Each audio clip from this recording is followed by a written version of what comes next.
అందరికీ నమస్కారాలు. ఈరోజు గౌరవనీయులు వెంకయ్య నాయుడు గారు భారతదేశ ఉపరాష్ట్రపతిగా ఎంపిక కావడం చాలా ఆనందదాయకం.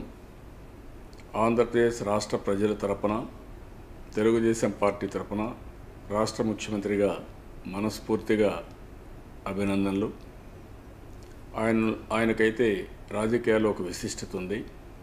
చిన్నప్పటి నుంచి రాజకీయాల పట్ల ఆయన చూపించిన శ్రద్ధ కానీ, ఆయన ఎదిగిన విధానం కానీ, ఒక గ్రామంలో పుట్టిన వ్యక్తి అదే పార్టీకి దేశ అధ్యక్షుడు కావడం, అదే సమయంలో కేంద్ర మంత్రిగా, గౌరవ శాసనసభ్యుడిగా, పార్లమెంట్ సభ్యుడిగా అనేక పదవుల్లో బ్రహ్మాండంగా రాణించిన వ్యక్తి వెంకయ్య నాయుడు గారు.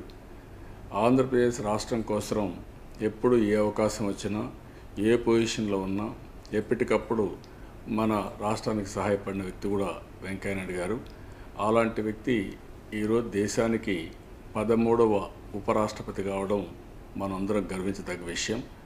ఆయన ఎక్కడున్నా ఆ పదవికి వన్నె తీసుకొస్తారు.